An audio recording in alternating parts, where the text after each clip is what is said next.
warm welcome to another episode of Kefiee Konvos. This time, I'm very excited because there's a series of conversations with such interesting women who have managed to break the stereotype. And then, this is all about celebrating the she, the woman. One such, she is everything that you would want to be after you hear her entire story. She's electric, she's driven, she is Nahid Bhaimia. I bring to you a woman who has taken the wheels under her feet and gone wherever her heart wished. I welcome you to our show today. That was very sweet of you. Thank you so much for the lovely introduction. So I want to start with one question that comes to my mind. What is the idea of feminism to you? So obviously everyone has different perspective over it. Generally people say it's all about equality. It is about equality, but I genuinely feel it's about equality for every gender. Feminism means equality for every gender to me, not just the females out there. Speaking of equality, like Nahid has said, that feminism for her would be equality. The societal stereotypes are a challenge when it comes to gender equality. One being what you have shattered into 1,000 pieces. The stereotype says a woman cannot travel alone. It's not safe, it's just not accepted. But you have done that. Can you elaborate your travels and your reason for starting out? How did you begin? It's actually a very funny story, and I think a lot of people can resemble to my story. Do you know when you open up your laptop and there are specific wallpapers on your laptop? Yeah. That's where it all started. And you always wonder, मैं वहाँ क्यों नहीं हूँ? Exactly. So that's how I started my journey. One fine day, I was looking at a very beautiful location. I was wondering, where is it exactly? Right. And it so happened I researched about it and I ended up knowing that it belongs in Iceland, that piece of land. And that's where it all began. That's where my solo traveling journey began, with Iceland. With Why solo, Nahid? So there are a lot of reasons for solo traveling. One being completely independent, having an authority to make your own decisions, having the full control of your journey and a full control of your life to yourself without being influenced by anybody else during your journey. I think that was one thought which I always had it in my mind when I started traveling. So did your travels all go the way you expected or planned, or were there surprises? Oh, not at all. There is always a surprise element to travel.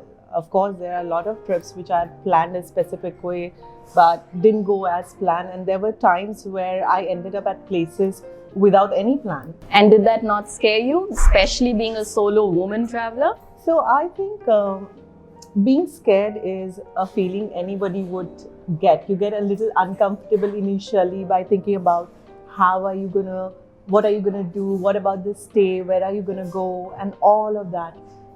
But no, it didn't. I didn't let it take control over me. Wow. Yeah. So I found my courage to just go, and I thought, okay, let's figure things out then and there itself.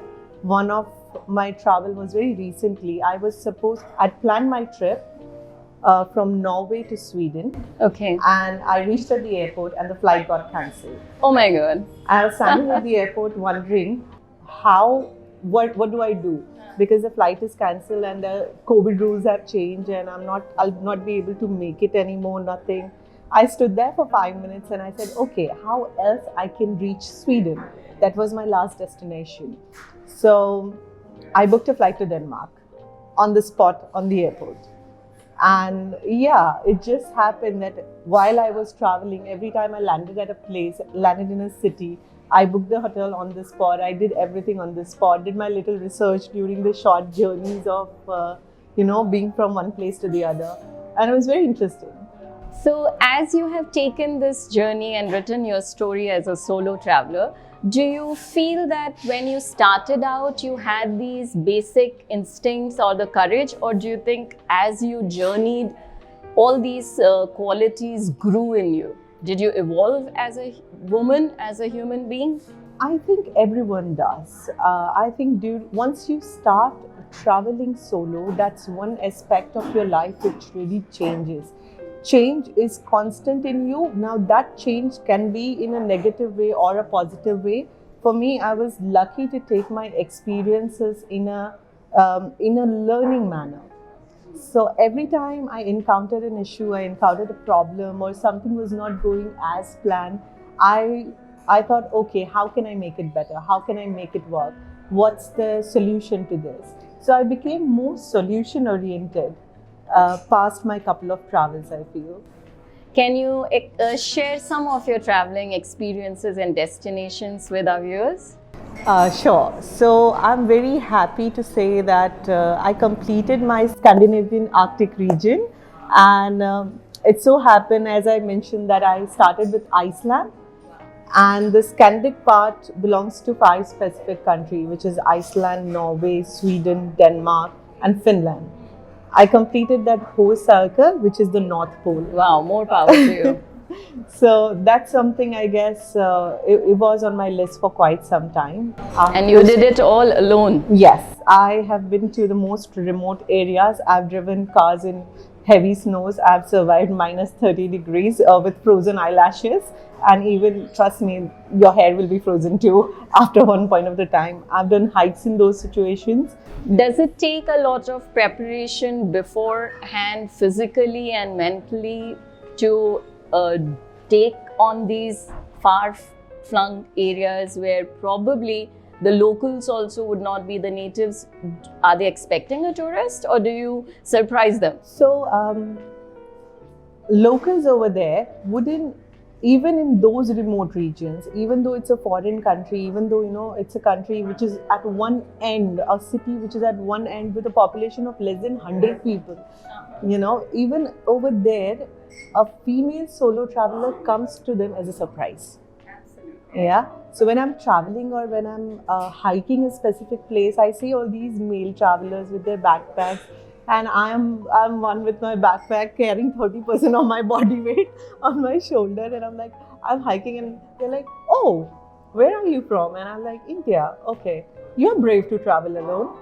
This particular thing about being brave to travel alone is being said often to me because I'm a woman. Exactly. This doesn't happen when I'm seeing a male solo traveler. I don't walk up to that guy and say, oh, you're brave to travel alone in these regions in minus 30 alone, maybe with your glamping or camping bag. You know, it doesn't happen. But with a solo female traveler, that compliment, or I would say that statement, you know, comes across a lot, which I feel shouldn't be there. But that's the stereotype. We were talking about the stereotype that stops or chains the women from really doing things they are capable of.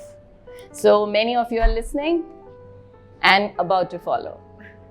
We are shaped by the people that we come across in our life. We are shaped by our passions and our professions. So Nahid, my next question. This is your passion in life, to get out of that computer screen and become a part of the scenery that you were only witnessing. As a professional, how have you balanced the two? So yeah, by profession, I'm an academic advisor and a study abroad consultant. Traveling is solely a passion for me. So yes, I kind of balance both of them out, and I do have to compromise. They say compromise.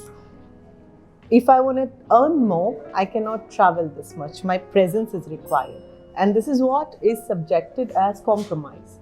However, the way I see it is, it's accepting that having a less earning but having a balanced life keeps you more happy. Right. And as women, we know that we always have trade-offs. If you want to do this, you have to trade off something else. And even if women don't have regrets, they do have heartaches. So I'm sure it hasn't been easy to put the profession in the back burner for passion, or somewhere the conflict, the biological and the career building conflict is always a challenge for women. So while you do this by accepting the situations, I think every woman would want to know that when you choose passion over profession, does your family support it? That's a very good question. First of all, I think where we can start with is, does your family supports your career or building a career itself? That's a big thing. Let alone be following your passion. Following a passion is a completely different thing, or maybe your career is your passion, that again is different. But it lands down to the family support to build your life, to build an individual.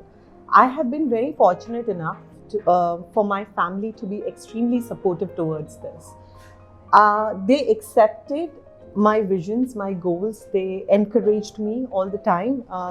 There were many times I go to these remote locations and they can be really scared about it. I feel it's natural.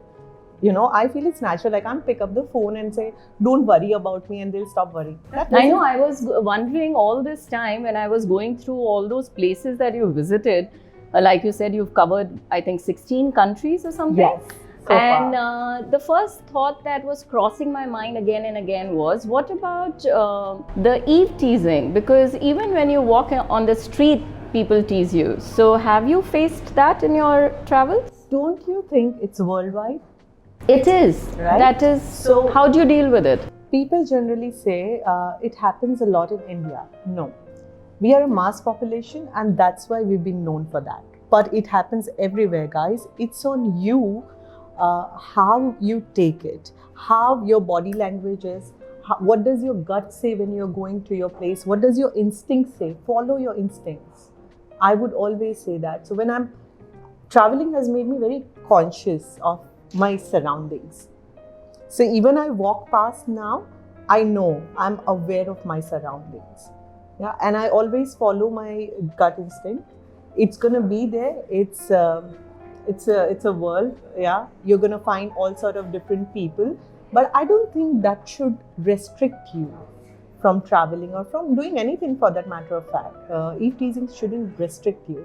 You should just know how to deal with it. We all learn to deal with it. So 2 key words here from Nahid. One is accepting yourself, accepting your situations, accepting your scenario, and then knowing that you're capable of maneuvering it and expanding your capability with awareness. With awareness comes learning and safety. So the instincts kick in when you're very aware, so you can't plug in your ear with your music or your headphone and not be aware of your surroundings. So key elements to any solo traveler, especially girls: listen carefully, be aware, and accept everything around you, and then work through it. Thank you so much, Nahid. I want you to share a person you haven't forgotten, or somebody who has shaped you in your travels. A stranger, maybe? There are a lot of people you come across during your travel journeys. Some which helps you in your journey, some which advises you in your journey, some which leaves footprints in your heart. Yeah, so I would not, there's one specific person I would want to mention. Mashi, if you're listening to this, yeah, you got this. There's a very good friend in South Africa, not a friend, now a very good friend. I didn't even know the person. Right. That person, in an unknown city, he guided me through. He made sure I'm okay. He was in touch with me constantly, throughout my journey. And it was so beautiful to see that he was doing all of this with nothing in return, but just out of the kindness of his heart. So there are many people who are very kind. The world is a very beautiful place, and you'll find a beautifully kind people out there who's going to go out of their way to help you. So one can drop the fear of the world and explore it. I think one can drop the fear or the mindset that it's just bad. Right. That is or something might happen. True. The world, you change the colored lens, you are seeing it, and it is beautiful. Have you ever been scared, like really scared? Yes. Oh, yes. So there was one incident. I covered South Africa with car, and I've done a couple of hikings in South Africa, and I love that region. It's beautiful. There's a small city called Platensburg Bay in South Africa. I ended up there and started hiking. It was a day of hiking, and I remember reaching to a point. I was holding a rock just to pull myself up, yeah, and I had to.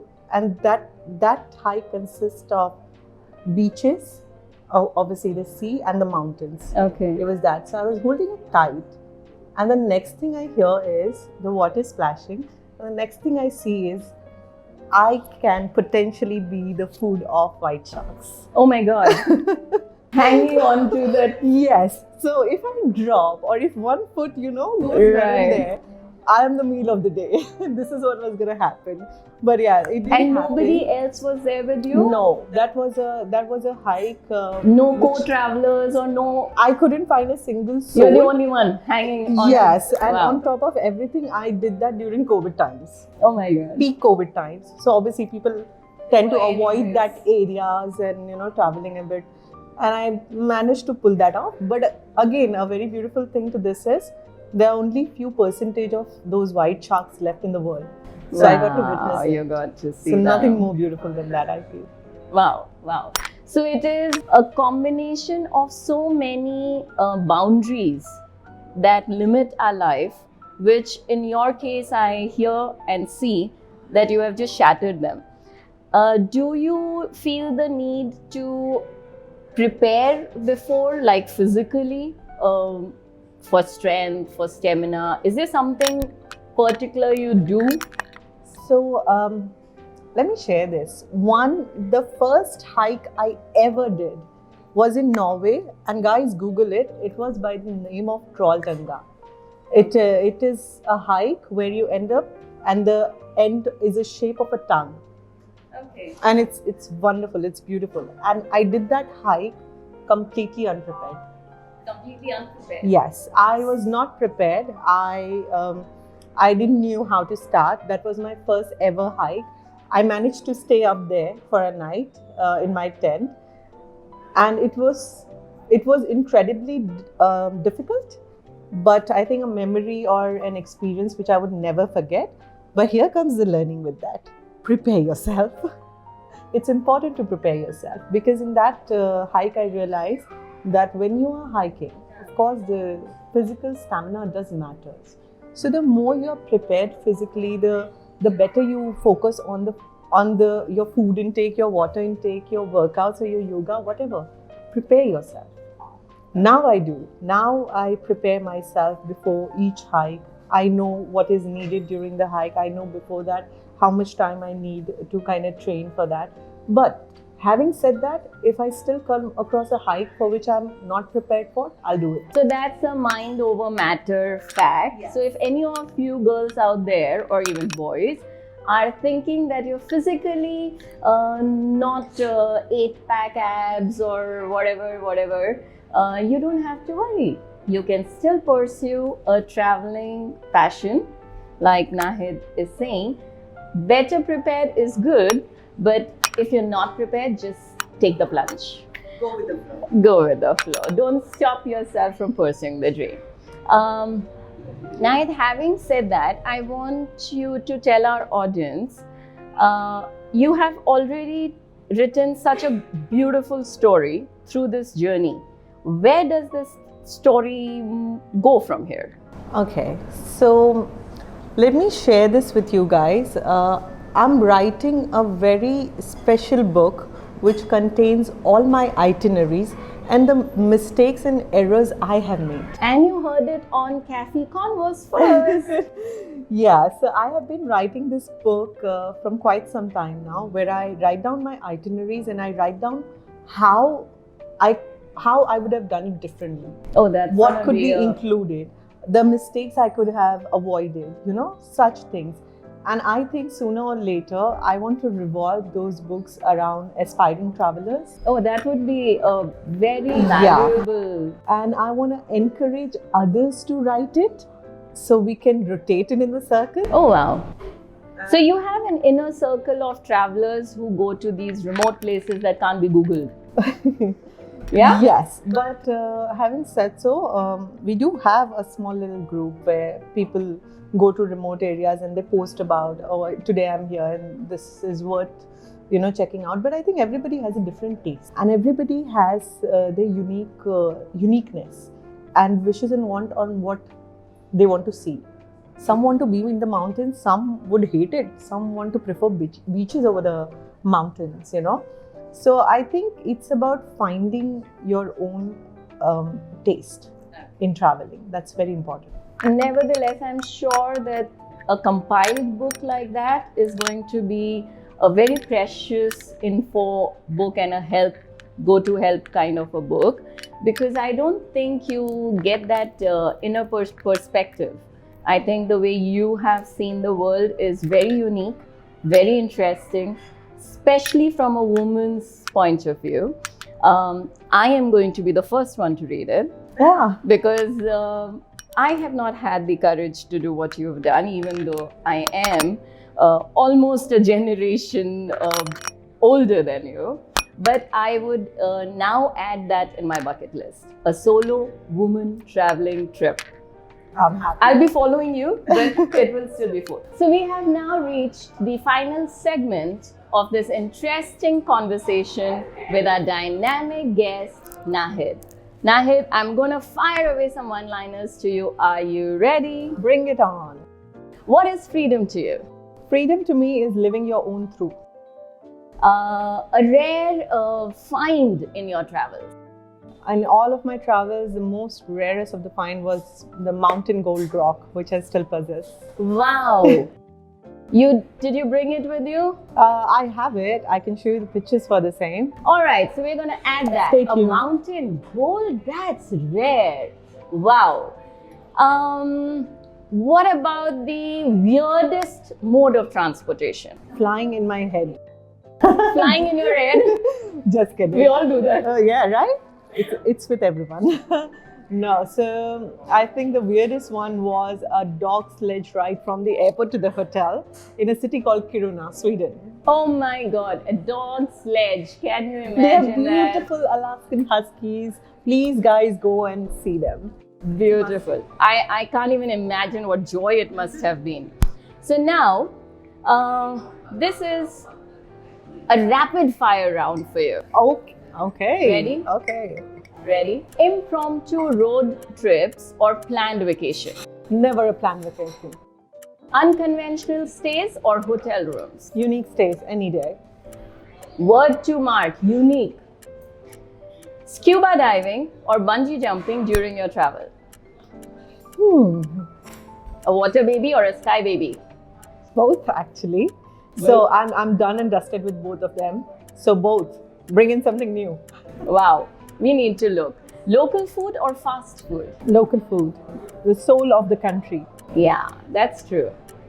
Would you approach a situation with doubt first or regret later? Oh, I will always go forward with the approach first. Do what you doubt. As a woman, what do you find yourself doing more, compromising or accepting? I've solely accepted everything in my life, including myself the way I am. So accepting any day. Beautiful. If you had the power, would you pause time or travel to the future? Can I do both? It's very interesting. I'm a history buff sometimes, so I'm really inquisitive about things. And then I want to travel faster as well. But then I'll age with it, so let it be. I'm happy in my 30s for now. As a woman, would you restart your life and redo everything or keep it as it is? I wouldn't change a thing in my life. So no regrets, people. Very content Just with my move life. forward. Thank you so much, Nahid. Thank you so for much. the insight and the encouragement. And I'm sure there are these young girls, particularly, who want to travel, who have been inspired today. So on behalf of all our viewers and Kefiee Konvos, the entire team, I thank you wholeheartedly for so much insight into a special journey of your life through your travels. And also a gift hamper is here for you by Nitrogen Vitasta. This looks incredibly beautiful. I'm surely going to visit the store and check out their collection. Thank you so much. And I'm honored to be a part of this interview. Thank you so much. Our pleasure entirely. See you all for the next conversation continues.